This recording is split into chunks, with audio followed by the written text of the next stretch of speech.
تو نوافل کے تعلق سے ہم دیکھتے ہیں کہ بہت زیادہ ہم لوگوں میں جو ہے کوتاہیاں ہیں، جہاں ہم فرائض کے معاملے میں بھی کوتا ہے۔ بہرحال کوشش تو یہ ہونی چاہیے کہ کچھ نہ ہو سکے تو کم از کم فرائض تو ہم سے ادا ہو ہی۔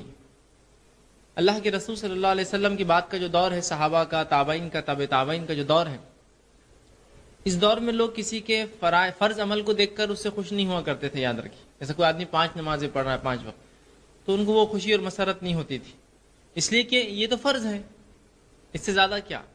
اگر کوئی روزے رکھتا رمضان کے تو یہ تو بولتی عام بات ہے، یہ تو فرض ہے، اس سے زیادہ کیا؟ اگر کوئی نوافل کا اہتمام کرے تو وہ متقی اور پرہیزگار مانا جاتا تھا اس زمانے میں۔ آئیے صرف ایک واقعہ سنا کر بات کو آگے بڑھاتا ہوں تاکہ اس کی اہمیت سمجھ میں آ جائے۔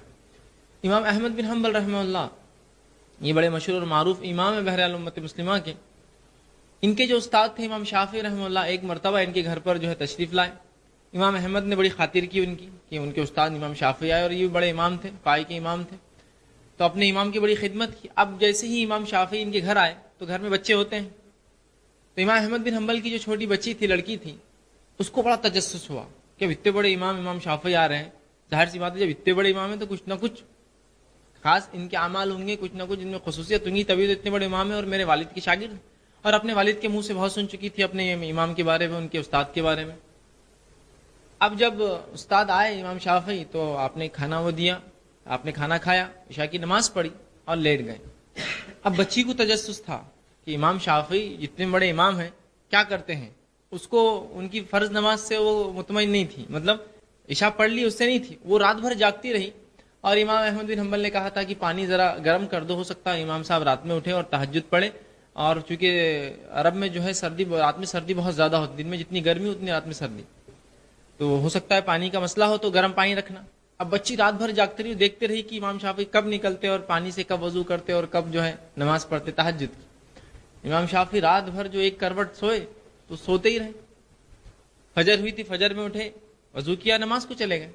اب جب فجر سے آئے تو بچی ہنستے کھڑی تھی۔ امام احمد بن حنبل نے پوچھا کیا ہوا، تو بچی ہنسنے لگی، کہا شاید پانی بہت زیادہ ٹھنڈا تھا، آپ کے امام صاحب رات میں اٹھے ہی نہیں، مطلب مذاق کے طور پر کہ شاید پانی بہت ٹھنڈا تھا بلکہ امام صاحب نے وضو کیا ہی نہیں اور نماز پڑھی نہیں تہجد۔ ٹھیک، تو امام احمد بن حنبل کو بھی تھوڑا تعجب ہوا کہ امام صاحب نے رات کی نماز نہیں پڑھی، کیا بات ہے۔ جب فجر کے بعد گھر پہنچے تو شاگرد نے اپنے استاد سے ادباً کہا کہ جو ہے کیا رات میں پانی واقعی میں ٹھنڈا ہو گیا تھا، آپ نے وضو نہیں کیا؟ مطلب ان کو بھی تھوڑا سا اچنبھا لگا کہ تہجد کیوں نہیں پڑھی امام صاحب نے۔ تو امام شافعی رحمہ اللہ نے کہا کہ بات تو تمہاری درست ہے، پانی تو ٹھنڈا نہیں تھا، بات یوں ہوئی کہ جب میں تمہارے گھر آیا تو میں یہ جانتا تھا تمہارا رزق حلال ہے، تمہارا جو کھانا ہے وہ حلال ہے، تو میں نے زیادہ کھا لیا، کیونکہ مجھے اطمینان تھا کہ تم جو حرام نہیں کماتے ہو، تو میں نے زیادہ کھا لیا، جس کی وجہ سے تھوڑا سا صحت میں جو ہے سستی آ گئی۔ ٹھیک، اور میں پھر ایک کروٹ لیٹ گیا، سستی تو تھی، آنکھ لگنے لگی، تو مجھے ایک مسئلہ یاد آ گیا، اور مجھے اللہ کے رسول صلی اللہ علیہ وسلم کی وہ ایک حدیث یاد آ گئی جس میں ایک اعرابی، ایک بدو جو ہے مسجد نبوی میں داخل ہوا اور آ کر اس نے پیشاب کر دیا، اور اللہ کے رسول صلی اللہ علیہ وسلم نے اسے روکنے کا حکم نہیں دیا، کہا کرنے دو، اس کو تکلیف مت پہنچاؤ، بعد میں صحابہ سے کہا اس پر پانی ڈال دو۔ وہ مسئلہ مجھے یاد آ گیا اور میں اس سے جو ہے مسائل اخذ کرنے لگا، مطلب اس سے میں جو استنباط کرنے لگا کہ اس سے کیا کیا چیزیں نکلتی ہیں، حدیث سے کیا کیا جو ہے معاملات، مسائل اور اصول نکلتے ہیں، اور میں وہ نکالتا رہا۔ ٹھیک، اور رات بھر میں اسی فکر میں رہا کہ کیا کیا اس سے اصول نکل سکتے ہیں، اور اسی فکر میں مجھے تہجد کو بھی یاد نہیں، سیدھا فجر کی اذان میں مجھے یاد آیا کہ فجر پڑھنا ہے، اور ساری رات میں نے 70 مسائل اس ایک حدیث سے اخذ کیے، 70 میں نے اصول نکالے اس حدیث سے کہ کیا کیا اس حدیث سے معلوم ہوتا ہے کہ کوئی پیشاب کر دے مسجد میں تو درست ہے، مطلب یہ نہیں کہ عام، لیکن اگر کوئی جاہل ہو، ان پڑھ ہو، جو جانتا نہ ہو، غیر مسلم ہو، آ جائے، اس کو نہ پتا ہو کر دے تو اس کو معاف کر دینا چاہیے۔ مسجد میں کوئی پیشاب کر دے تو پانی بہانے سے پیشاب پاک ہو جاتا ہے، کہ رسول اللہ نے کہا کہ ایک ڈول پانی ڈال دو اس پر، تو ایسے میں نے 70 مسائل انہوں نے جو ہے اس حدیث سے نکالے۔ بہرحال میرا مقصد یہ نہیں تھا، بتانا یہ تھا میرا مقصد کہ اس زمانے میں 5 وقتہ نمازی کو متقی نہیں سمجھتے تھے، اور رات کی نماز پر سب کی نظر تھی کہ امام صاحب وہ پڑھتے ہیں کیا، اگر وہ پڑھتے تو وہ متقی و پرہیزگار کہلاتے۔ بولنے کا مقصد یہ ہے کہ فرائض تو فرض ہے، یہ تو ہم کو کرنا ہی ہے، نوافل میں کیا اضافہ ہوتا ہے اس معاملے میں پھر لوگوں کے تقوی اور ان کا معیار، ان کی دینداری اس زمانے میں پہچانی جاتی تھی، اور ہر شخص جو ہے اس چیز کا معمول تھا کہ وہ رات کی نماز پڑھتا، اور جو رات کی نماز نہ پڑھتا تو لوگ اس کو کوئی خاص دیندار نہیں سمجھتے۔ رات کی نماز سے مراد تہجد، عام آدمی سمجھتے پھر اس کو۔ تو نوافل بھی یاد رکھیے، ایک بہت اہم چیز ہے، یاد رکھیے یہ ایک زمانے میں صحابہ تابعین طبع تابعین کے دور میں تقوی اور متقی اور پرہیزگاری اور مسلمان ہونے کی علامتیں تھی، یاد رکھیں. کہ تو 5 نماز فرض تو ضروری ہے، پڑھنا ہی ہے، روزے 1 مہینے کے تو رکھنا ہے. اس سے زاہد کیا کرتا ہے انسان، اس کے بنیاد پر اس کا معیار لگایا جاتا، اس کا تقوی، دینداری اور پرہیزگاری جانی جاتی. تو یہ نوافل بھی یاد رکھیے. بڑی ٹھکانہ اللہ رب العزت نے فرما دیا وہ جہنم ہونے والا ہے. اور انسان اپنی زندگی میں چاہے کتنے بھی گناہ کرے، یاد رکھیے اللہ کی رحمت سے کبھی مایوس نہ ہو.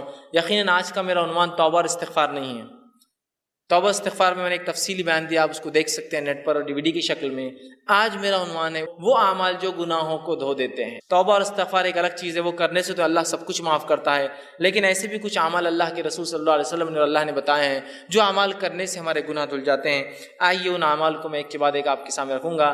ایسے کم و بیش 25 اعمال آج میں آپ کے سامنے رکھوں گا، 25، جس میں رسول اکرم صلی اللہ علیہ وسلم نے بہت زیادہ تعداد میں کیے گئے گناہ معاف کرنے کی بات کی، کچھ لمیٹڈ گناہ معافی کی بات ہوئی، اور کچھ گنتی کے گناہ معافی کی بات ہوئی کہ 100 گناہ یا اس طرح سے. تو میں آج آپ کے سامنے رکھوں گا.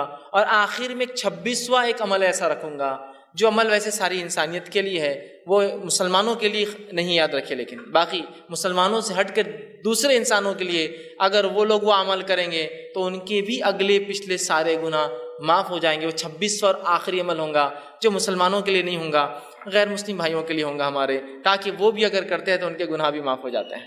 بہرحال تو میں آپ کے سامنے آج 25 اعمال ایسے رکھوں گا جن اعمال کے کرنے پر گناہ کے معافی کی خوشخبریاں دی گئی ہیں. لیکن گناہ کے معافی کی خوشخبریاں اس شخص کے لیے ہرگز نہیں ہیں جو اب اعمال کو سن کے یہ سوچے کہ اب تو گناہ کرنے کا لائسنس مل گیا، اس لیے کہ اب گناہ معاف ہونے کا طریقہ معلوم ہو گیا.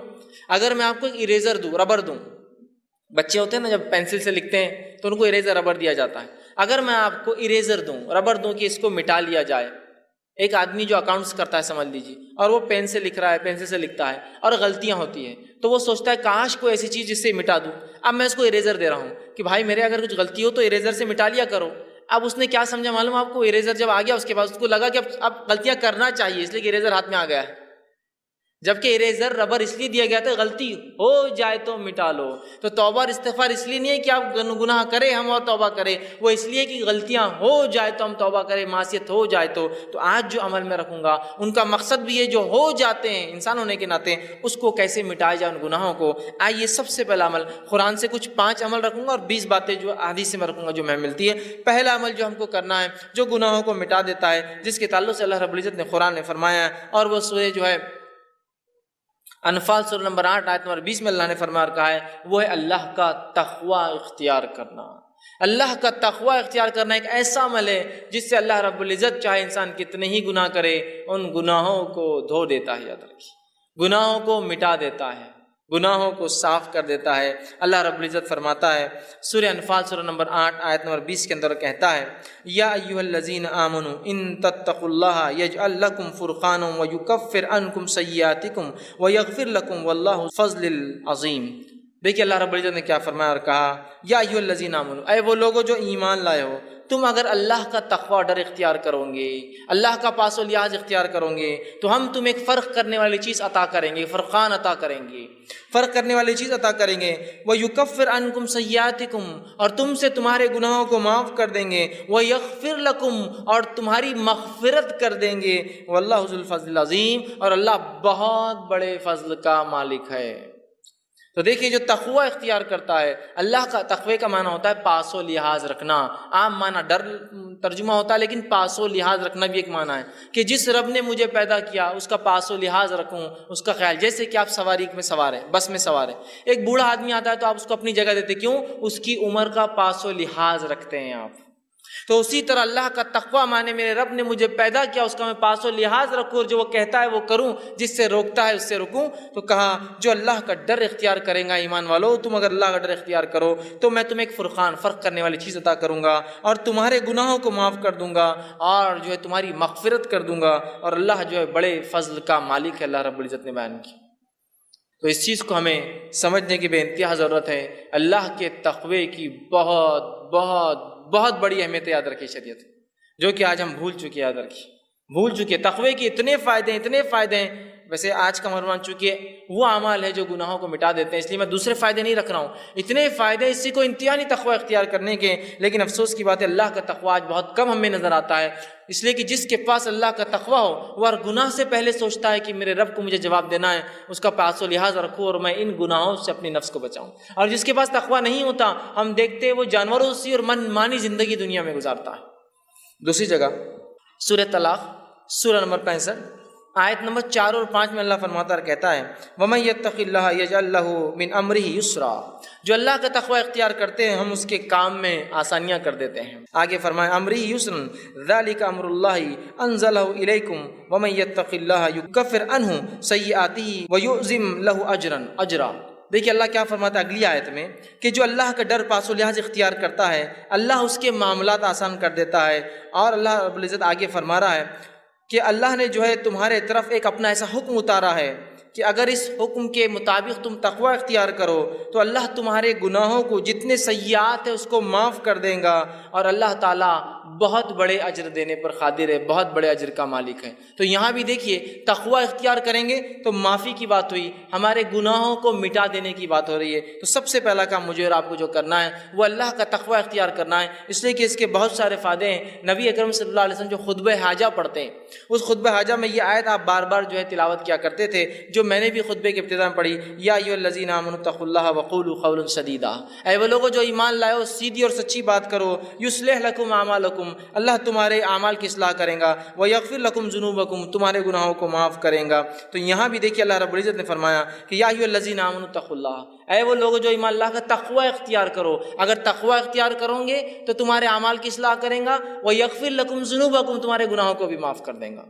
تو یہ بے انتہا ہمارے لیے ضروری ہے کہ ہم اللہ کا تقوی اختیار کریں اگر ہم چاہتے ہیں کہ اللہ ہمارے گناہوں کو معاف کرے۔ دوسرا عمل ہمیں جو کرنا ہے جو قرآن سے ملتا ہے، جس کی اختیار کرنے سے انشاءاللہ ہمارے گناہ دھل جائیں گے، معاف ہو جائیں گے، مٹا دیے جائیں گے، اللہ انہیں بخش دیں گا، اپنی رحمت سے انہیں ختم کر دیں گا، وہ عمل ہے اطاعت رسول صلی اللہ علیہ وسلم۔ نبی اکرم صلی اللہ علیہ وسلم کی اطاعت سارے زندگی کے ہر شعبے میں، پیدائش سے لے کر موت تک، لمیٹڈ ایڈیشن نہیں۔ ہمارے پاس سنت کی بات، اتباع سنت کی بات بہت مختصر ہوتی ہے، کبھی کبھار ہوتی ہے نا، بہت مختصر۔ کب جب جھگڑا ہو جائے تو چل رہا حدیث میں کیا آتا ہے چلو دیکھیں گے، عام اس میں نہیں، جب جھگڑا نہیں چلنے دو جو چل رہا ہے معاملہ ہے نا۔ یہ بڑی اہم چیز ہے زندگی کے ہر شعبے میں، ہر شعبے میں، کہ ہماری پیدائش کتاب و سنت کے مطابق، ہمارے جو ہے موت کتاب و سنت کے مطابق، ہمارے نکاح کتاب و سنت کے مطابق، ہمارے معاملات کتاب و سنت کے مطابق، ہمارا لین دین کتاب و سنت کے مطابق، ہمارے اخلاق کتاب و سنت کے مطابق، ہمارا اٹھنا، سب چیزیں نبی اکرم صلی اللہ علیہ وسلم کے مطابق ہو۔ یہ نہیں کہ بس زندگی کے مخصوص شعبہ میں تو اختیار کر لیے، باقی میں وہی معاملہ چل رہا ہے۔ اطاعت رسول صلی اللہ علیہ وسلم کا نتیجہ یہ سورہ آل عمران سورہ نمبر 3 آیت نمبر 31 میں اللہ نے فرمایا، جو خطبے میں نے آیت تلاوت کی، قل ان کنتم تحبون اللہ فاتبعونی یحببکم اللہ ویغفر لکم ذنوبکم واللہ غفور رحیم۔ اے نبی کہہ دیجئے، قل ان کنتم تحبون اللہ، اگر تم اس کا دعویٰ کرتے ہو کہ تم اللہ سے محبت کرتے ہو، فاتبعونی، تو تمہیں، اے نبی کہہ دیجئے لوگوں سے، اگر تم دعویٰ کرتے ہو اللہ کی جو ہے محبت کا، تو میری اتباع کے سوا کوئی چارہ نہیں ہے۔ نبی کو کہا جا رہا ہے کہو وَيَغْفِرْ لَكُمْ ذُنُوبَكُمْ، اور جو نبی کی اتباع کریں گا اللہ اس کے گناہوں کو معاف کر دیں گا، واللہ غفور الرحیم، اللہ بہت زیادہ بخشنے والا اور رحم کرنے والا ہے۔ تو یہاں دیکھیے بات واضح ہو رہی ہے، اور ایسی کئی آیتیں ہیں، سینکڑوں آیتیں قرآن میں، کہ نبی کی اتباع کرنے والے کے گناہ معاف ہو جاتے ہیں، اور نبی کی موجودگی میں تیز آواز سے بات کرنا بھی اعمال کو برباد کرنے کے لیے اور جہنم میں جانے کے لیے کافی ہوتا ہے۔ دونوں ہی بات یاد رکھیں، نبی کی اتباع گناہوں کو معاف کر دیتی ہے، اور نبی کی نافرمانی اس حد تک کہ نبی کے موجودگی میں تیز آواز سے بات کرنا بھی انسان کے جو ہے گناہوں کو معاف کر دے، جو ہے انسان کے جو ہے نیکیوں کو، اگر نبی کی موجودگی میں تیز آواز سے بات بھی کرے تو اس کی نیکیاں برباد ہو جاتی ہے، یاد رکھیے، اس کے نام عمل خالی ہو سکتا ہے۔ سورہ جو ہے حجرات اٹھا کر آپ دیکھیے، ابتدائی آیت اسی پر ہے۔ تو نبی کی موجودگی میں تیز آواز بھی نہیں کرنا ہے، یاد رکھیے، یہ بات بڑی اہم ہے۔ اور نبی کے ادب میں ایک چیز یہ بھی یاد رکھیے، نبی کے ادب میں یہ چیز شامل ہے کہ نبی کا نام لے کر نہ پکارا جائے۔ اللہ رب العزت نے اپنی کتاب میں رسول اکرم صلی اللہ علیہ وسلم کو صرف 4 بار نام سے پکارا ہے۔ ایک بار تذکرہ تو عیسیٰ علیہ السلام کے واقعے میں ہو کہ عیسیٰ علیہ السلام نے بشارت دی کہ میرے بعد ایک نبی آئیں گے جس کا نام احمد ہوگا، واقعہ چونکہ اس میں تذکرہ ہے۔ 4 بار نام لیا، صرف 4 آیتیں صرف. اس کے بعد جو اللہ رب العزت نے یا ایھا الرسول، یا ایھا النبی، یا مدثر، یا مزمل، ہے نا، نام نہیں لیا. ادب ہے. ان لوگوں کو غور سے سننا چاہیے جو دھڑلے سے چلا چلا کر یا محمد یا محمد پتہ نہیں کتنی بار بول رہے ہیں. یہ ادب ہے نبی کا. اور پتہ نہیں گا رہے ہیں اس کو، اور پتہ نہیں گانے میں 1000 بار وہ نام آ رہا ہے. نبی اکرم صلی اللہ علیہ وسلم کا نام آنے پر آپ پر درود بھیجنا ہم پر واجب ہے. تو اللہ عزت کر رہا ہے اپنے نبی کی، اور اللہ نے نام بہت مختصر 4 ہی بار لیا صرف اپنے نبی کا. یہ ادب ہے نبی کا، یاد رکھیں. صحابہ بھی اللہ کے رسول صلی اللہ علیہ وسلم کو نام سے نہیں پکارتے تھے. یہ بات سن. تو اطاعت رسول اتنی اہم چیز ہے کہ اطاعت کرو گے جنت میں جاؤ گے، گناہ معاف ہوں گے. اطاعت نہیں کرو گے، صرف نبی کی موجودگی میں تیز آواز بھی کرو گے تو اپنے نام اعمال کو جو ہے خالی پاؤں گے روز قیامت نیکیوں سے. تو نبی کی اطاعت، فرما برداری، یہ بڑی اہم چیز ہے. صحیح بخاری کی روایت ہے، نبی اکرم صلی اللہ علیہ وسلم فرمایا اور کہا کل امتی یدخلون الجنۃ الا من ابا. میرے سارے کے سارے امتی جنت میں جائیں گے سوائے ان کے جو انکار کر دے. سوال ہوا، پوچھا گیا قیل من ابا یا رسول اللہ، اے اللہ کے رسول صلی اللہ علیہ وسلم کون انکار کریں گا جنت میں جانے سے؟ فرمایا قال من اطانی دخل الجنہ، جس نے میری اطاعت کی وہ جنت میں جائیں گا. ومن عصانی فقط ابا، جس نے میری نافرمانی کی اس نے خود جنت سے انکار کر دیا دنیا کے اندر. بڑی اہم باتیں یاد رکھیے. تو ہم اطاعت رسول کو اپنے اوپر لازم جان لیں اور ہر زندگی کے شعبے میں یاد رکھیں. تیسرا وہ کام جس کے کرنے سے انشاءاللہ اللہ ہمارے گناہوں کو معاف کریں گا، ہم کو پاک کر دیں گا، صاف کر دیں گا، وہ ہے کبیرہ گناہوں سے اپنی نفس کو بچانا. قرآن میں اللہ رب العزت فرماتا ہے سورہ نساء سورہ نمبر 4 آیت نمبر 31 میں اور کہا ان تجتنبوا کبائر ما تنہون عنہ نکفر عنکم سیئاتکم وندخلکم مدخلا کریما. کہ اللہ فرماتا ان تجتنبوا کبائر، کہ اگر تم کبیرہ گناہوں سے اگر بچتے رہو جس سے تمہیں روکا گیا ہے، نکفر عنکم سیئاتکم، تو ان کبیرہ گناہوں سے بچنے کی بنیاد پہ ہم تمہارے گناہوں کو دوسرے معاف کر دیں گے. پتہ چلا کہ کبیرہ گناہوں سے بچنا ضروری ہے اگر صغیرہ گناہوں کو ہم معاف کروانا چاہتے ہیں تو. اس لیے کہ کبیرہ گناہ کے لیے تو توبہ لازم ہے، بچنا بھی ضروری ہے تاکہ صغیرہ گناہ معاف ہو. تو کہا اگر تم کبائر سے بچتے رہو تو ہم تمہارے صغائر چھوٹے گناہوں کو، دیگر گناہوں کو، دیگر معاملات کو انشاءاللہ معاف کر دیں گے. تو یہاں کہا کہ اگر تم بچتے رہو کبائر سے جس سے روکا گیا تو ہم معاف کر دیں گے، تم سے ہٹا دیں گے سیئاتکم تمہارے گناہوں کو. فرمایا وندخلکم مدخلا کریما، اور عزت کی جگہ مطلب جنت میں تمہیں ہم داخل کر دیں گے. تو ہمیں اگر اللہ سے ہم چاہتے ہیں کہ ہمارا صغیرہ گناہ معاف ہو تو کبیرہ گناہوں سے ہمیں اپنے آپ کو بچانا ہے. صحیح مسلم کی روایت ہے، ابو ہریرہ رضی اللہ عنہ حدیث کے راوی فرماتے ہیں، غور سے سنیے. آپ نے فرمایا 5 نمازیں جمعہ سے لے کر جمعہ تک اور رمضان سے لے کر رمضان تک، مطلب ایک نماز سے دوسری نماز، ایک جمعہ سے دوسرا جمعہ، ایک رمضان سے دوسرے رمضان تک آپ فرما رہے ہیں رمضان المبارک تک اپنے درمیانی گناہ جو وقفے میں ہوتے ہیں ان کو معاف کروا دیتے ہیں. ایک نماز سے دوسری نماز کی جو گناہ ہوتا ہے وہ معاف کروا دیتی ہے. ایک جمعہ سے دوسرا جمعہ آدمی جب تک پڑھتا ہے تو وہ جمعہ سے جمعہ تک ایک آنے والا جمعہ پچھلے گناہوں کو معاف کر دیتا ہے، اور ایک رمضان سے اگلے رمضان آنے تک جب انسان اس میں اچھے عمل کرتا ہے تو اللہ اس کے گناہوں کو سال بھر کے مطلب ڈیلی، ویکلی اور ایئرلی گناہ کیسے معاف ہوتے بتایا جا رہا، نماز سے نماز، جمعہ سے جمعہ، رمضان سے رمضان. تو آپ نے فرمایا گناہ معاف ہو جاتے ہیں، مطلب یہ معاف کروا دیتے ہیں.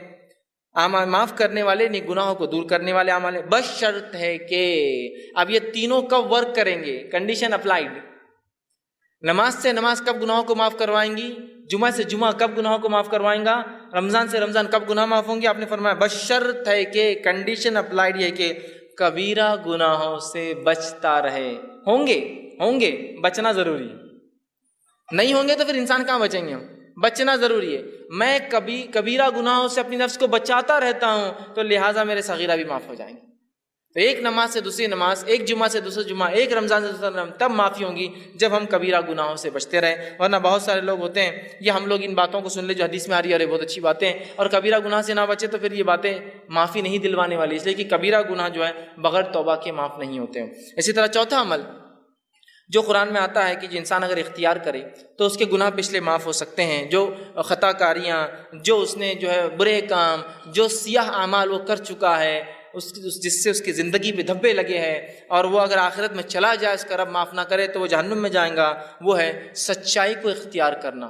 صدق کو اختیار کرنا، سچ کو اختیار کرنا، اس لیے کہ اللہ رب العزت نے سچ اختیار کرنے کے فائدے جو بتائے اس میں سے ایک فائدہ یہ ہے کہ گناہ کو معاف کر دیتا ہے۔ اللہ رب العزت قرآن میں یوں فرماتا ہے، اور سورہ جو زمر کی آیت ہے، سورہ نمبر جو 39 اور اس آیت نمبر 34 اور 35 میں اللہ نے کہا اور فرمایا والذی جاء بالصدق وصدق به اولئک هم المتقون، کہ اللہ نے فرمایا کہا اور جو لوگ سچے دین لائے اور جو سچائی کو جانے اس پر عمل کرے یہی لوگ نیکوکار ہے، پارسا ہے، صاف ستھرے لوگ ہیں۔ لہم ما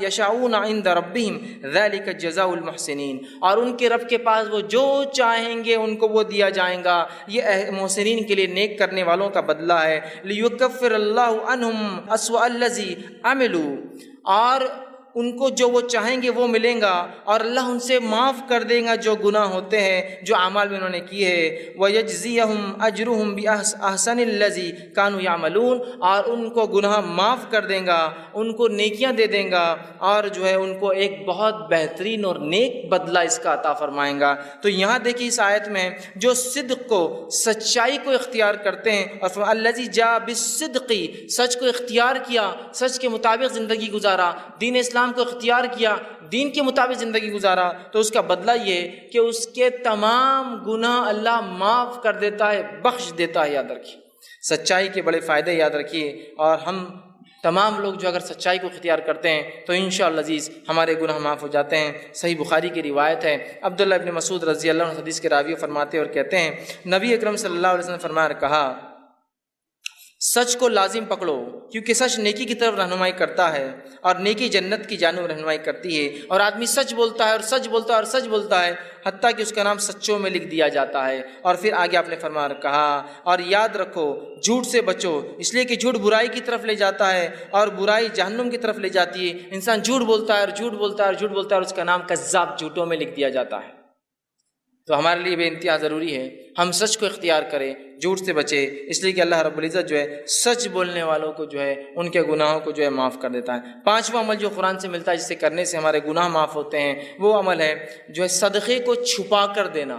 صدقے کو چھپا کر دینا، بتا کر ظاہر کر کے نہ دینا۔ حالانکہ صدقے کو ظاہر کر کے دینا بھی جائز ہے، لیکن چھپا کر دینا یہ افضل عمل ہے۔ اللہ رب العزت فرماتا سورہ بقرہ سورہ نمبر 2 آیت میں 271 میں اللہ نے فرمایا اور کہا ان تبدوا الصدقات فنعما هي وان تخفوها وتؤتوها الفقراء فهو خير لكم ويكفر عنكم من سيئاتكم والله بما تعملون خبير۔ اللہ فرماتا ہے اگر تم اپنے صدقات کو ظاہر کر کے دو تو یہ بھی اچھا ہے، لیکن اگر چھپا کر دو، مخفی دو، ڈھانپ کر دو تو یہ تمہارے لیے زیادہ خیر ہے۔ جو تم فقیروں کو چھپا کر دو یہ تمہارے لیے زیادہ بہتر ہے۔ اللہ اس صدقے کی برکت سے تمہارے گناہوں کو معاف کر دے گا، مٹا دے گا، ہٹا دیں گا، تم سے دور کر دیں گا۔ اور فرمایا سیئاتکم وبما تعملون خبیر، اور اللہ ہر اس عمل سے خبردار ہے جو تم کرتے ہو۔ تو صدقہ دکھا کر بھی دیا جا سکتا ہے اس سماج میں جہاں آپ کو لگتا ہے صدقہ دکھا کر دینے سے لوگ جوش میں آئیں گے اور عمل کریں گے، اور وہاں جہاں دیتے ہیں لوگ اور آپ بہتر سمجھتے چھپا کر دیں تو وہاں بند مٹھی دینا افضل ہے، اس لیے کہ صدقہ چھپا کر دینے سے گناہ معاف ہوتے ہیں، گناہ ہٹا دیے جاتے ہیں، اللہ رب العزت نیکی ہمارے نام اعمال میں لکھتا ہے۔ یاد رکھیں یہ بہت بڑی بات ہے، ہمیں کوشش کرنا چاہیے کہ ہم صدقہ کریں اور چھپا کر کریں، اور اپنے صدقے کو منی والعزا دکھاوا کر کے، جتلا کر، بار بار یاد دلا کر کہ ہم نے تمہیں صدقہ دیا تھا، ہم برباد نہ کریں۔ آئیے چھٹا عمل جو ہم کو ملتا ہے قرآن سے، جس کے کرنے سے ہمارے گناہ معاف ہو سکتے ہیں، اللہ مٹا دیں گا، وہ ہے اللہ سے جو ہے ڈرنا، اور بغیر دیکھے ڈرنا۔ چونکہ ہم نے اللہ کو دیکھا نہیں ہے، اس کے بعد بھی اس کی اگر کوئی شخص خشیت اختیار کرتا ہے، ڈر اختیار کرتا ہے، اللہ گناہ معاف کرتا ہے۔ یہ بات کو اللہ رب العزت سورہ ملک سورہ نمبر 66 آیت نمبر 12 میں فرما کہا ان الذین یخشون ربهم بالغیب لهم مغفرۃ واجرا کبیر۔ اللہ نے فرمایا یقیناً جو لوگ اپنے رب سے بغیر دیکھے ڈرتے ہیں، خشیت اختیار کرتے ہیں، ان کے لیے اپنے رب کی طرف سے گناہوں کی معافی مغفرت ہے، اور بہت بڑا اجر آخرت میں ایسے لوگوں کے لیے رکھا جائے گا جو بغیر دیکھے اپنے رب سے ڈر کر گناہوں کو نہیں کرتے ہیں، نیکیوں کو کرتے ہیں، سبقت لیتے ہیں۔ سمجھ رہے ہیں آپ بات کو؟ کتنی اہم بات اس حدیث میں بتایا، جو ہے قرآن کی آیت میں بتائی جا رہی ہے کہ ہم جو ہے اللہ کو بغیر دیکھے کا خشیت اختیار کریں، کہ اللہ تو ہمیں دیکھ رہا ہے، ہم تو نہیں دیکھ سکتے، اللہ دیکھ رہا ہے، اور نیکیاں کریں تو انشاءاللہ ہمارے گناہ اللہ رب العزت جو ہے معاف کر دیتا ہے اور جہنم سے ہماری جو ہے نجات کر دیں گا۔ اسی طرح ساتواں وہ عمل جس کے کرنے سے گناہ معاف ہوتے ہیں اور نیکیوں میں انسان کے اضافہ ہوتا ہے، وہ ساتواں عمل یہ ہے کہ انسان جو ہے وضو کرنے کے بعد 2 رکعت نماز پڑھے۔ بڑا اہم عمل ہے، بہت چھوٹا سا عمل بھی، اور اتنی فضیلت ہے اس کی۔ صحیح بخاری کی روایت ہے، آپ صلی اللہ علیہ وسلم نے فرمایا کہا، حدیث کے الفاظ دیکھیے ایسے ہیں کہ آپ صلی اللہ علیہ وسلم کے تعلق سے عثمان رضی اللہ عنہ فرماتے ہیں، اور ان کے غلام اس حدیث کو روایت کرتے ہیں جن کا نام حمران تھا، وہ کہتے ہیں کہ عثمان ابن عفان رضی اللہ عنہ نے ایک مرتبہ وضو کا پانی منگوایا، میں نے وضو کا پانی لایا، آپ نے وضو کو اچھی طرح کیا، پہلے اپنے ہاتھوں کو 3 بار دھویا، پھر جو ہے کلی کی اور ناک میں پانی 3 بار لیا، پھر چہرے کو 3 بار دھویا، پھر سیدھے ہاتھ کو کونیوں تک اچھے سے 3 بار دھویا، پھر الٹے ہاتھ کو کونیوں تک 3 بار اچھے سے دھویا، پھر سر کا مسح کیا، کانوں کا خلال کیا، اور اس کے بعد اپنے دونوں پیر، سیدھے پیر الٹے پیر کو ٹخنے تک دھوئے، اور اس کے بعد فرمایا اور کہا کہ جو شخص ایسا وضو کرے 3 بار جس طرح سے میں نے بتایا ہے، اور فرمایا اور اس کے بعد 2 رکعت نماز پڑھ لے، اس کو تحیۃ الوضو کہتے ہیں، یہ کر لے ایسا عمل وضو مکمل، پھر جا کے 2 رکعت نماز پڑھے، اس کو تحیۃ الوضو کہتے ہیں۔ تو وہ فرماتے ہیں، رسول اکرم صلی اللہ علیہ وسلم نے فرمایا کہ اللہ اس کے پچھلے تمام گناہ معاف کر دیتا ہے۔ لیکن اس حدیث میں ایک بات اور جو اضافی آتی ہے، دوسری روایتوں میں الفاظ آتے ہیں، وہ یہ ہے کہ وہ 2 رکعت نماز پڑھے وضو کے بعد، اور ایسی پڑھے کہ دل میں دوسرے کوئی خیالات نہ آئے،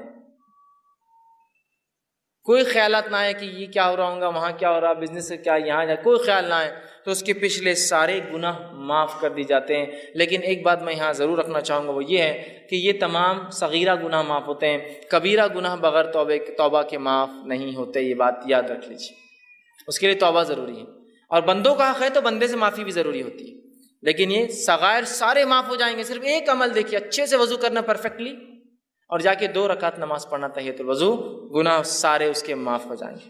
اسی طرح جو ہے صحیح بخاری کی روایت ہے، جو حضرت عثمان رضی اللہ عنہ جب وضو کر چکے تو کہنے لگے کہ تم کو ایک حدیث سناتا ہوں، مطلب انہوں نے وضو کیا اور حدیث سنائی دوسرے لوگوں کو، اور کہا رسول اکرم صلی اللہ علیہ وسلم نے جو ہے میرے سامنے ایسا وضو کیا، اور کہا جو شخص اچھے سے اس طرح سے وضو کرے، اور پوری حدیث ان کو سنائی، اور اچھی طرح وضو کرنے کے بعد 2 رکعت نماز پڑھے، تو اس نے جتنے گناہ کیے ہوں گے اس نماز کی وجہ سے دوسری نماز تک، مطلب ایک نماز سے دوسری نماز تک وہ سارے گناہ بھی معاف۔ مطلب ایک انسان نے وضو کیا، وضو کرنے کے بعد ایک نماز پڑھی، سمجھ لیجیے تحیۃ الوضو نہیں، ایک نماز پڑھی، اگر یہ نماز کیا تو پھر دوسری بار وہ مسجد میں آتا ہے، پھر اچھے سے وضو کرتا ہے اور نماز پڑھتا ہے، تو یہ نماز سے وہ نماز تک بھی اس سے گناہ معاف ہو جاتے ہیں، اور اوپر والی روایت میں تھا کہ سارے گناہ معاف ہو جاتے ہیں۔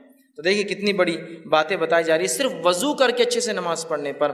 8واں پوائنٹ جس کے کرنے سے 8ویں بات جس سے حدیث میں آتا ہے کہ گناہ معاف ہو سکتے ہیں، وہ یہ ہے کہ نماز کے لیے اچھے سے وضو کرنا۔ جہاں وضو کے بعد نماز پڑھنا گناہ کو معاف کرتا ہے، وہیں اپنی ذات سے وضو کرنا بھی گناہوں کو معاف کرتا ہے، یاد رکھیے۔ جہاں اچھے سے وضو کر کے نماز پڑھنا ثواب دیتا ہے، وہیں صرف اچھے سے وضو کرنا بھی انسان کے گناہ معاف کر دیتا ہے۔ اس سے ایک بات جو پتہ چل رہی ہے، اور بھی حدیث ابھی آگے آ رہی ہے جو پتہ چلیں گے، وہ یہ ہے یہ تمام باتیں اس شخص کے لیے جو مسجد آتا ہے اور نماز پڑھتا ہے۔ نمازی جو نہیں ہے اس کے لیے سارے دروازے بند ہو جاتے ہیں۔ دیکھیے خود دیکھیں وضو کون کرے گا؟ جو نماز پڑھتا ہے۔ تحیۃ الوضو کون پڑھے گا؟ جو نماز پڑھتا ہے۔ تحیۃ المسجد کون پڑھے گا؟ جو نماز پڑھتا ہے۔ نفل اور مؤکدہ اور فرض کون پڑھے گا؟ جو نماز پڑھتا ہے نا؟ تو یہ ثواب سارے نمازیوں کے لیے۔ اب جو آدمی نماز نہ پڑھتا ہو تو اندازہ لگائے اس کے گناہ کتنے بڑھ رہے ہیں، اور صاف کرنے کا کوئی راستہ ہی نہیں ہے اس کے پاس۔ تو مسجدوں سے اپنا رشتہ جوڑ لے، ہم یاد رکھیے، تاکہ جانے انجانے میں جو گناہ ہو رہے سب معاف ہوتے جائیں گے ایک کے بعد ایک۔ کہ تو ایک وضو کرا، اچھے سے 2 رکعت پڑھی، سارے گناہ معاف۔ ایک وضو کے بعد نماز پڑھی، اگلے وضو کے بعد نماز پڑھی تو بیچ کے گناہ معاف۔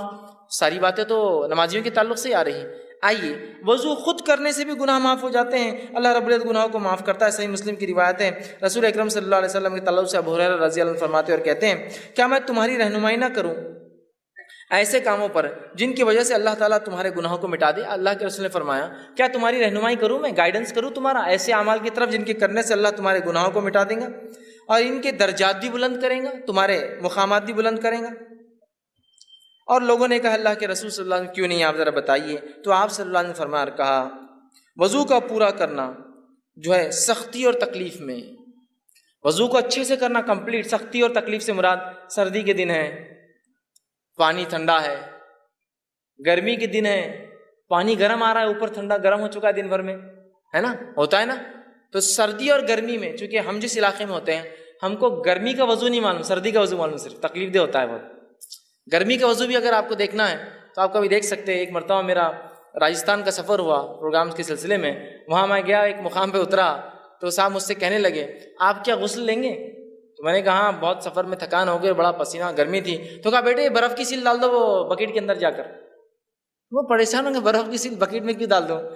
اور واقعی میں انہوں نے اچھا کیا تھا، برف کی سیل ڈالی تھی بکیٹ میں، ورنہ وہ پانی اتنا گرم تھا کہ آپ ہاتھ بھی نہیں لگا سکتے اس کو، چونکہ گرمی کی وجہ سے وہاں سردی میں جتنا ٹھنڈا ہوتا ہے تو گرمی میں پانی اتنے 50 ڈگری 60 ڈگری تک چلا جاتا ہے گرم، آپ اسے نہ وضو کر سکتے ہیں نہ اسے نہا سکتے ہیں۔ تو یہاں آپ نے فرمایا تکلیف اور مشقت میں، چاہے سردی کی وجہ سے ہو چاہے گرمی کی وجہ سے ہو، اچھا وضو کرتا ہے، پرفیکٹ وضو۔ یا ایک معنی یہ بھی ہو سکتا ہے بیمار ہے، بہت مشکل ہوتی ہے کچھ حصوں پہ کرنا، پھر بھی وہ اچھے سے کرتا ہے رک کر انتظار کر کے۔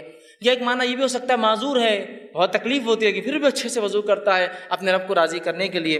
تو کہا تکلیف میں، حدیث کے الفاظ سے تکلیف ہے، باقی سردی کی ہو سکتی ہے، گرمی کی ہو سکتی ہے، معذوری کی ہو سکتی ہے، بیماری کی ہو سکتی ہے، اور مسجد کی طرف جو ہے اپنے قدم بڑھاتا ہے جاتا ہے۔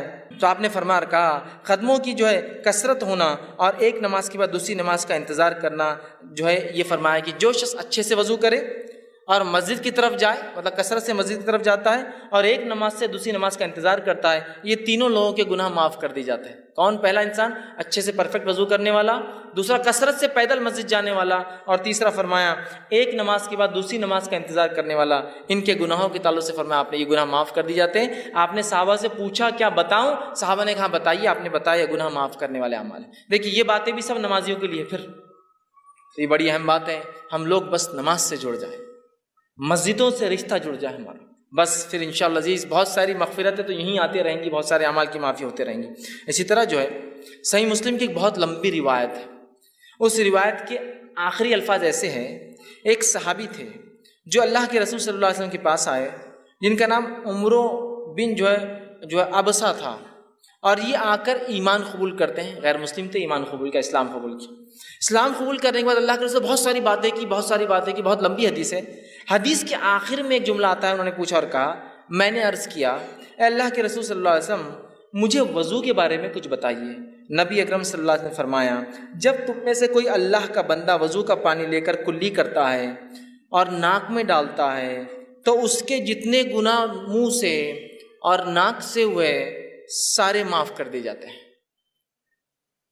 تم میں سے کوئی شخص جب وضو کرتا ہے، کلی کرتا ہے، ناک صاف کرتا ہے تو منہ سے ہونے والے اور ناک سے ہونے والے گناہ جو ہے اس کے نتنیوں سے ہونے والے گناہ سب جھڑ جاتے ہیں۔ پھر جب وہ منہ دھوتا ہے جیسے اللہ نے اسے حکم دیا ہے تو چہرے کے سارے گناہ اس کے دھل جاتے ہیں، ٹپک جاتے ہیں، جھڑ جاتے ہیں۔ پھر اپنے ہاتھوں کو جب کونیوں تک دھوتا ہے تو کونیوں تک دھونے سے جو پانی ٹپکتا ہے سارے گناہ ہاتھوں کے جھڑ جاتے ہیں۔ پھر اس کے بعد آپ نے فرمایا کونیوں تک دھوتا ہے تو گناہ اس کے ہاتھوں سے جو ہے انگلیوں کے پور کے راستے سے سارے گناہ جھڑ جاتے ہیں۔ پھر جب سر کا مسح کرتا ہے تو سر اور بالوں سے ہونے والے تمام گناہ جو پانی نترتا ہے اس سے ختم ہو جاتے ہیں۔ پھر جب پیر دھوتا ہے اور انگلیوں کا خلال کرتا ہے تو پیر سے ہونے والے تمام گناہ جو ہے اس میں ختم ہو جاتے ہیں۔ تو دیکھیے وضو کے بعد نمازی نہیں، خالی وضو کرنا بھی سارے گناہوں کو معاف کر دیتا ہے۔ تو ہم کوشش کریں اپنے وضو کو ہم پرفیکٹلی کریں۔ آئیے اس کے آگے بڑھتے ہیں۔ نواں وہ کام جسے کرنے سے ہمارے گناہ معاف ہو جاتے ہیں وہ ہے سورۃ الفاتحہ جب نماز میں پڑھی جاتی ہے تو اس کے بعد آمین کا کہنا۔ نبی اکرم صلی اللہ علیہ وسلم فرماتے، صحیح بخاری کی روایت آپ نے فرمایا، ابو ہریرہ رضی اللہ عنہ حدیث کے راوی آپ نے فرمایا اللہ کے رسول صلی اللہ علیہ وسلم فرمایا جب امام آمین کہے تو تم بھی آمین کہو، کیونکہ جس کی آمین فرشتوں کی آمین سے مل جاتی ہے اس کے اگلے گناہ بخش دیے جائیں گے۔ ابن شہاب جو راوی روایت کرتے وہ کہتے ہیں کہ رسول اللہ صلی اللہ علیہ وسلم بھی آمین کہا کرتے تھے۔ دیکھیے حدیث کتنی واضح ہے۔ ابو ہریرہ رضی اللہ عنہ فرماتے ہیں اللہ کے رسول صلی اللہ علیہ وسلم نے فرمایا جب امام آمین کہے تو تم بھی آمین کہو۔ امام کو آمین کہنا چاہیے، اس لیے حدیث کری امام آمین کہے تو تم بھی آمین کہو۔ حدیث بالکل واضح ہے، بخاری کی روایت۔ جب امام آمین کہے تو تم بھی آمین کہو، جب تمہاری آمین اور فرشتے بھی آسمان پہ آمین کہتے ہیں اس کے ساتھ اگر مل جائے تو تمہارے اگلے پورے گناہ معاف ہو جائیں گے، ہے نا۔ دوسری ایک حدیث میں آپ نے فرمایا اور کہا جو صحیح مسلم کی روایت ہے، ابو ہریرہ رضی اللہ عنہ کے راوی اور کہتے ہیں رسول اللہ صلی اللہ علیہ وسلم نے فرمایا جب کوئی تم میں سے آمین کہے تو فرشتے آسمان پر آمین کہتے ہیں، پس اگر بندے کی اور فرشتوں کی آمین مل جائے تو اس کے اگلے گناہ بخش دیے جاتے ہیں، گناہ معاف کر دیے جاتے ہیں۔ کتنی اہم بات ہے نا۔ اب ہم میں سے بہت سارے لوگ آمین بولتے ہی نہیں، تعصب کی بنیاد پر، لا علمی کی بنیاد پر، جہالت کی بنیاد پر۔ یہ تو بات بہرحال ہو سکتی ہے، بہت سے لوگ اختلاف کرتے ہیں آمین تیز بولا جائے ہلو بولا جائے، لیکن جو آیت جو حدیث ہے بخاری کی واضح ہے، جب امام آمین کہے تو تم بھی آمین کہو۔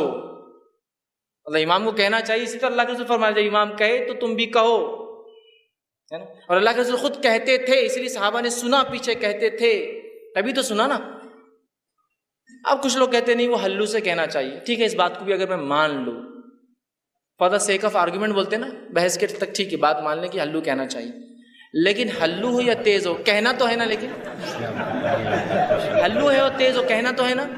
اب دیکھیے ہمارے پاس کیا ہو رہا ہے، غیر المغضوب علیہم ولا الضالین آمین انا اعطیناک الکوثر فصلی۔ اب اس میں تیز اور ہلو آمین کہاں ہے؟ چلیے آپ کہہ رہے کہ نہیں ہلو کہنا، ٹھیک ہے ہلو بولیں گے، لیکن آپ نے تو رکا ہی نا، ایسی گاڑی لے گئی کہ وہ اسپیڈ بریکر سے بھی سیدھا چلے گئے۔ غیر المغضوب علیہم ولا الضالین، ٹھیک ہے آپ زور سے نہیں بولنا چاہتے، لیکن بولنا تو ہے نا، دل میں بھی رکنا تو پڑے گا نا۔ بھاگ گئے آپ دوسری صورت کی طرف۔ امام کو چاہیے کہ وہ امامت کے ادب سیکھے۔ نبی اکرم صلی اللہ علیہ وسلم کی واضح حدیث ہے، اتنی بڑی فضیلت کو آپ چھوڑ دیتے اتنے آسانی سے۔ جہاں فضائل ثابت نہیں وہاں تو من مانے فضائل گڑھے جا رہے ہیں، کہ یہاں سے کچھ لوگ گئے تو اللہ نے پورے خبر والوں کی مغفرت کر دیا، تم کو کیسے پتا چلا؟ رسول اللہ صلی اللہ علیہ وسلم تو چلے گئے، وہی تو بند ہو گئی، آج کیسے پتا چلا کہ فلاں لوگ فلاں جگہ سے گزرے تو اللہ نے پورے مردوں کی والے مغفرت کر دی؟ تھا آپ کو کیسے پتا چلا؟ تو جو فضائل نہیں آپ بیان کرتے رہو، جو موجود ہے کہ تم آمین کہو جب امام آمین کہے، اس لیے کہ اگر تمہاری آمین فرشتوں کے آمین سے ملتی ہے تو تمہارے گناہ معاف ہوں گے۔ یہ بات کچھ ذرا سمجھ میں نہیں آتی ہم کو۔ کسی کو ڈسٹرب ہو جاتی نماز اس کی، اور انہیں بولا نماز ڈسٹرب ہو جاتی ہے آمین کہنے سے۔ میرے بھائی اللہ کے رسول صلی اللہ علیہ وسلم کا فرمان ہے، میری اور آپ کی بات نہیں ہے نا، میری اور آپ کی بات نہیں ہے، یہ رسول اکرم صلی اللہ علیہ وسلم فرمان ہے، اور کئی روایتیں ہیں۔ چلیے آپ بولتے ہلو بولنا چاہیے، لیکن ٹائم تو دیجیے ہلو بولنے کے لیے، ولا الضالین کے بعد، تاکہ وہ کہے آمین۔ دل میں کہنے کو بھی تو ٹائم لگتا ہے نا۔ ان آتے شروع ہوگا آپ دوسرا ہی سیدھا۔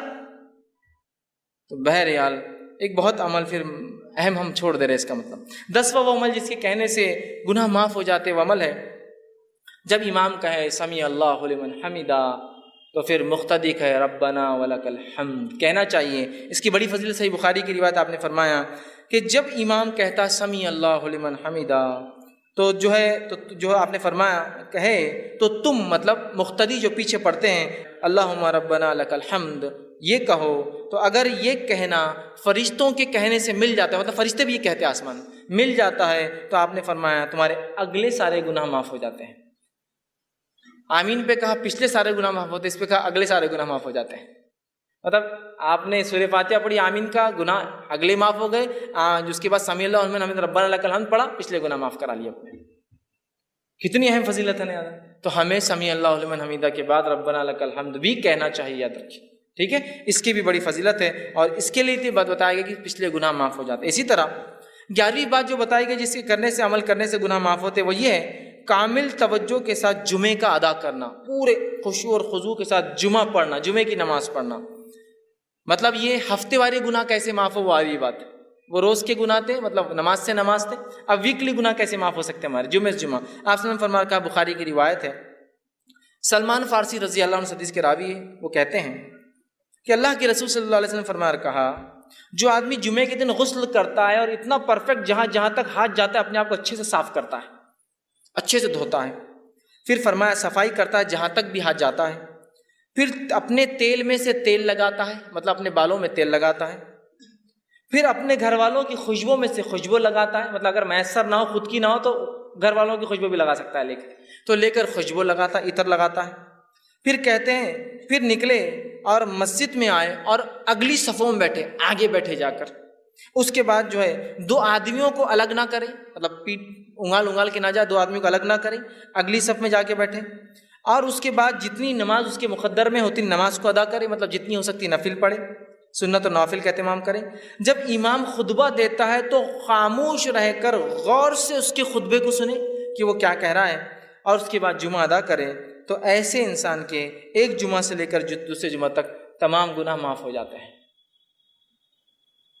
جمعہ پڑھنا ہے خشوع اور خضوع کے ساتھ، ویکلی گناہ معاف کروا لینا ہے، اچھے سے نہا، جہاں جا کر ہاتھ جا سکتا ہے، تیل لگایا، خوشبو، دیکھیے کوئی بھی ایسی چیزیں جو آپ بولیں ارے بہت مشکل کام دکھ رہا ہے اس میں سے، کچھ بھی نہیں، پھر تیل لگایا، خوشبو لگائی، مسجد گئے، اگلی صفوں میں بیٹھے، لوگوں کو انگالا نہیں، مطلب خالی جگہوں میں سے گئے، اس کے بعد دو لوگوں کو الگ نہیں کیا، نزدیک بیٹھے، خود خطیب کو غور سے دیکھا، سنا، جمعہ پڑھی، تو ایک جمعہ سے دوسرے جمعہ اس کے سارے گناہ معاف ہو جاتے ہیں۔ کتنی بڑی بات بتائی جا رہی ہے۔ اسی طرح جو 12واں عمل جو ہے جس سے گناہ معاف ہوتے ہیں وہ یہ ہے کہ جو ہے نماز گناہوں کو مٹانے والی چیز۔ نماز خود بذات ایسا، وضو کر کے نماز پڑھنا ہے، وضو کرنا گناہ مٹاتا ہے، نماز بھی گناہوں کو مٹاتی ہے۔ صحیح مسلم کی روایت ہے، نبی اکرم صلی اللہ علیہ وسلم فرمایا، عبداللہ بن مسعود رضی اللہ عنہ اس حدیث کے راوی، وہ کہتے اور فرماتے ہیں، ایک آدمی رسول اللہ صلی اللہ علیہ وسلم کے پاس آیا اور عرض کیا، اے اللہ کے رسول صلی اللہ علیہ وسلم، میں نے ایک عورت کے ساتھ زنا چھوڑ کر باقی سب عمل کیا ہے، صرف زنا نہیں کیا۔ حدیث کے الفاظ دیکھیے، اس نے کہا، یا رسول اللہ صلی اللہ علیہ وسلم، ایک عورت سے میں نے مزہ اٹھایا مدینہ کے کنارے، اور میں نے سوائے جماع کے اس کے ساتھ سب کچھ کیا، زنا چھوڑ کر باقی سب کچھ کیا، آپ میرے بارے میں حکم لگا دیجئے، سزا دے دیجئے، کیا میری سزا ہوتی ہے گناہ کی؟ ٹھیک ہے، اللہ کے رسول جو ہے صلی اللہ علیہ وسلم کے ساتھ حضرت عمر کھڑے تھے، کہا، حضرت عمر نے کہا، جس گناہ کو تم نے چھپ کر کیا تھا کاہے کو آ کر بتایا لوگوں کے سامنے، توبہ کر لیتے اپنے رب سے خاموشی میں۔ زنا کی تو سزا ہے، اس کی کوئی حکم نہیں ہے نا، یہ تو گناہ ہے، اس کے لیے توبہ کرنا ہے۔ تو کہا جو گناہ تم نے چھپ کر کیا تھا، اب کاہے لوگوں کے سامنے تم نے آ کر بتایا، چھپا لیتے، ٹھیک ہے۔ تو وہ شخص وہاں سے چلا گیا، رسول اکرم صلی اللہ علیہ وسلم نے اس کو واپس بلایا، کہا ادھر آؤ۔ وہ شخص واپس لوٹ کر آیا، اور واپس آنے کے بعد آپ نے کہا، اس شخص کو کہا اور فرمایا اور کہا، چونکہ وہ شخص آیا تھا اور اللہ کے رسول کے ساتھ نماز بھی پڑھی تھی، چونکہ اس کی آگے کی تفصیلی روایت آگے آ رہی ہے، وہ میں انشاءاللہ وہ بھی رکھتا ہوں، تو آپ نے فرمایا، کہا اقم الصلاۃ طرفا النہار وزلفا من اللیل، کہ نماز قائم کرو دن کے وقت اور رات کے حصے میں، ان الحسنات یذہبن السیئات، اس لیے کہ نیکیاں گناہوں کو دور کر دیتی ہے، ذالک ذکر للذاکرین، اور یہ قرآن ایک ذکر ہے ان لوگوں کے لیے جو نصیحت حاصل کرتے ہیں، ذکر کرنے والے ہیں۔ تو یہاں دیکھیے کہا ان الحسنات یذہبن السیئات، نیکیاں جو ہے گناہوں کو مٹا دیتی ہے، چونکہ اس شخص نے نماز پڑھی تھی، آپ نے اشارہ کر دیا نماز پڑھو، مطلب اب تم رب سے اگر معافی مانگنا چاہتے ہو اپنے گناہوں کی تو کثرت سے نماز پڑھو۔ اسی جو ہے واقعے کے آگے اور تفسیرات صحیح مسلم میں آتی ہے، وہ تفسیرات ایسی آتی ہے کہ ایک شخص نبی اکرم صلی اللہ علیہ وسلم مسجد نبوی میں آیا، آپ کے ساتھ، آپ بیٹھے ہوئے تھے صحابہ کے ساتھ، آ کر اس آدمی نے کہا اور کہا، اللہ کے رسول صلی اللہ علیہ وسلم مجھ پہ حد قائم کر دیجئے، میں نے ایسا ایسا کام کیا ہے، گناہ کا کام کیا جس سے مجھ پہ حد قائم کر دیجئے۔ آپ صلی اللہ علیہ وسلم نے اس کا چہرہ اپنا پھیر لیا، وہ سامنے سے آیا، پھر چہرہ پھیر لیا، پھر سامنے سے آیا، پھر چہرہ پھیر لیا، پھر سامنے سے آیا، اذان ہوئی، آپ صلی اللہ علیہ وسلم نے اقامت دی گئی، آپ نے نماز پڑھائی، اس نے نماز ساتھ پڑھی، نماز کے بعد پھر آ گیا اور کہنے لگا کہ مجھ پہ حد قائم کیجیے، میرے سے یہ گناہ ہوئے۔ تب اللہ کے رسول صلی اللہ علیہ وسلم اس سے کہا اور پوچھا، جس وقت تو گھر سے نکلا تھا تو کیا تو نے اچھی طرح وضو کیا تھا؟ جب تو یہاں کے لیے آیا تھا مجھ سے ملنے، تو نماز کا وقت بھی تھا، تو نے گناہ کیا تھا، وضو کر کے آیا؟ تو اس نے کہا کیوں نہیں، میں نے کیا تھا اللہ کے رسول صلی اللہ علیہ وسلم۔ پھر فرمایا کہ ہمارے ساتھ تو نے نماز بھی پڑھی؟ تو اس نے کہا ہاں میں نے آپ کے ساتھ نماز بھی پڑھی ہے۔ تو آپ نے فرمایا، کہا اللہ نے جو ہے تجھے بخش دیا ہے اور تیری کوئی حد نہیں، اللہ نے تجھے معاف کر دیا ہے، تیری کوئی حد نہیں، یاد رکھی۔ تو یہ روایت اس طرف اشارہ کر رہی ہے کہ انسان جس سے گناہ ہو جاتے ہیں، گناہ ہوئے ہیں جو پاسٹ میں، پچھلی زندگی میں اس نے کیے ہیں، اب لوگوں کے سامنے جا کر رسوا ہونے کی ضرورت نہیں ہے، اپنے رب کے سامنے کثرت سے نماز ادا کرے، کثرت سے نماز پڑھے، اس لیے کہ نمازیں ان الحسنات یذہبن السیئات، نیکیاں گناہوں کو دھو ڈالتی ہے، مٹا دیتی ہے۔ تو ہم نماز کی دیکھیے کتنی فضیلت ہے، اس لیے میں نے شروع میں کہا تھا نماز پڑھنے والوں کے بڑے فائدے، اس لیے کہ وہ بہت ساری فضیلتوں کا فائدہ یوں ہی اٹھا لے رہے بغیر سوچے سمجھے۔ اسی طرح صحیح بخاری کی روایت ہے، رسول اللہ صلی اللہ علیہ وسلم فرمایا، کہا کہ جو فرشتے اس شخص کے لیے دعا کرتے رہتے ہیں جو اپنی نماز کی جگہ اس وقت تک بیٹھا ہوتا ہے، جیسا جہاں نماز پڑھی اور وہیں بیٹھا ہوتا ہے جب تک کہ جو ہے اس کا وضو ٹوٹ نہ جائے، فرشتے اس کے لیے مغفرت کی دعا کرتے ہیں، اللہ اس کو معاف کر، اس کو بخش دے، اس پر رحم کر۔ جب کوئی وضو کرتا ہے، مسجد آتا ہے، نماز پڑھتا ہے اور جس جگہ نماز پڑھی وہیں بیٹھا ہے، ذکر کر رہا ہے، اذکار کر رہا ہے، تب جب تک وہ وضو میں رہتا ہے تب تک فرشتے اللہ کے دعا کرتے ہیں، اللہ اسے معاف کر، اس پر رحم کر، اس کی مغفرت کر، اس کو بخش دے۔ نماز پڑھنا ایک بہت بڑا عمل ہے، یاد رکھیے، اس کو ہم کریں، یہ معاف کر۔ اسی طرح 13واں وہ عمل جس کے کرنے سے اللہ سبحانہ تعالیٰ ہمارے گناہوں کو معاف کرتا ہے، وہ یہ ہے، اتنا آسان عمل ہے کہ جس کی کوئی انتہا نہیں، یاد رکھیے اس عمل کی، اور نبی اکرم صلی اللہ علیہ وسلم نے اس عمل کے تعلق سے ہمیں بتایا. صحیح بخاری کی روایت ہے. حدیث کے الفاظ دیکھیے اس طرح سے. بخاری کی روایت آپ نے فرمایا، ابو ہریرہ اس کے راوی اور وہ کہتے ہیں رسول اللہ صلی اللہ علیہ وسلم نے فرمایا اور کہا، جو شخص دن میں 100 مرتبہ سبحان اللہ و بحمدہ کہتا ہے، جو شخص دن میں 100 مرتبہ سبحان اللہ و بحمدہ کہتا ہے، اس کے گناہ مٹا دیے جاتے ہیں، خواہ سمندر کی جھاگ کے برابر ہو. صرف 100 مرتبہ کیا پڑھتا ہے؟ سبحان اللہ و بحمدہ. اپنے رب کی پاکی جو شخص 100 مرتبہ دن میں سے بیان کرتا ہے، اس کے تمام گناہ معاف کر دی جاتے ہیں، حتیٰ کہ اگر وہ گناہ سمندر کی جھاگ کے برابر بھی ہو. یہ تمام باتیں صغائر کے تعلق سے، صغیرہ گناہوں کے تعلق کتنے بھی ہو، سبحان اللہ و بحمدہ 100 مرتبہ پڑھے، گناہ معاف. صحیح بخاری کی دوسری روایت اس میں ابو ہریرہ رضی اللہ عنہ فرماتے، اللہ کے رسول صلی اللہ علیہ وسلم فرمایا اور کہا، اور آپ نے فرمایا 2 کلمے ایسے ہیں جو رحمان کو بڑے پیارے ہیں، زبان پر بہت ہلکے ہیں اور میزان میں بہت بھاری پڑیں گے، سبحان اللہ و بحمدہ و سبحان اللہ العظیم. ٹھیک، تو یہاں پہلی روایت میں کہا سبحان اللہ و بحمدہ، جو شخص 100 مرتبہ پڑھتا ہے، اگر اس کی برائیاں گناہ سمندر کے جھاگ کے برابر بھی ہو تو یہ اس کو مٹا دیتا ہے. یاد رکھیں. تو ہم کوشش کریں کثرت سے اس ذکر کو کریں. 100 مرتبہ میں سمجھتا ہوں بہت آسان ہے. ہر نماز کے بعد 20 باندھ لے تو 100 ہو جاتے 5 نمازوں کے بعد. بہرحال کوئی چاہے تو ایک ساتھ بھی پڑھ سکتا ہے. اسی طرح جو ہے 14واں وہ عمل 14 جو ہے وہ عمل جسے کرنے سے گناہ مٹ جاتے ہیں، اس عمل کے تعلق سے آپ نے فرمایا، اور وہ عمل ہے جسے 100 گناہ معاف ہو جاتے ہیں، 100 سنس معاف ہو جاتے ہیں. وہ کیا ہے؟ ابو ہریرہ رضی اللہ عنہ فرماتے، صحیح بخاری کی روایت، آپ نے فرمایا اور کہا، جو شخص لا الہ الا اللہ وحدہ لا شریک لہ لہ الملک ولہ الحمد وہو علی کل شیء قدیر، ایک دن میں 100 بار کہتا ہے لا الہ الا اللہ وحدہ لا شریک لہ لہ الملک ولہ الحمد وہو علی کل شیء قدیر. عام زبان میں اس کو چوتھا کلمہ بولتے ہیں. جو شخص اس کو 100 مرتبہ پڑھتا ہے تو آپ نے فرمایا اس کا ثواب کیا ہے؟ 10 گردن آزاد کرنے کا ثواب، 10 غلاموں کو آزاد کرنے کا ثواب. 100 نیکیاں لکھی جاتی، 100 اس کے بارے میں جو ہے جس کو کہیں گے گڈ ڈیڈز لکھے جاتے ہیں، نیکیاں لکھی جاتی ہیں. پھر فرمایا اس کی 100 نیکیاں لکھی جاتی ہے اور 100 برائیاں اس کی مٹا دی جاتی ہے، اور شیطان کے وسوسوں سے، شکنجے سے، اس کے جو ہے بہکانے سے، پھسلانے سے وہ شخص جو ہے شام تک محفوظ رہتا ہے. جب سے پڑھا صبح سے لے کر شام تک محفوظ رہتا ہے. دیکھیے کتنا آسان کلمہ ہے. اس کلمے کو جو 100 مرتبہ 10 غلام آزاد کرنے کا ثواب، 100 نیکیاں لکھ دی جاتی ہے، 100 برائیاں مٹ جاتی ہے، اور اس صبح سے لے کر شام تک شیطانی پورے حملوں سے وہ اپنے نفس کو محفوظ کر لیتا ہے. تو ہم کوشش کریں کثرت سے جو ہے اس کلمے کو پڑھیں، بہت آسان ہے. اسی طرح 15واں عمل جس کے پڑھنے سے جو ہے گناہ معاف ہوتے جو حدیث میں آتا ہے وہ یہ ہے نماز کے بعد تسبیحات کا کہنا. نماز کے تسبیحات کہنا صحیح مسلم کی روایت ہے. آپ صلی اللہ علیہ وسلم فرمایا کہا، جو شخص ہر نماز کے 33 مرتبہ سبحان اللہ، 33 مرتبہ الحمدللہ اور 33 مرتبہ اللہ اکبر کہتا ہے، جو کہ 99 ہوتے ہیں، اور پھر 100 کہتا ہے، مطلب 100ویں بار کہتا ہے لا الہ الا اللہ وحدہ لا شریک لہ لہ الملک ولہ الحمد وہو علی کل شیء قدیر، وہ پچھلا کلمہ جو تھا.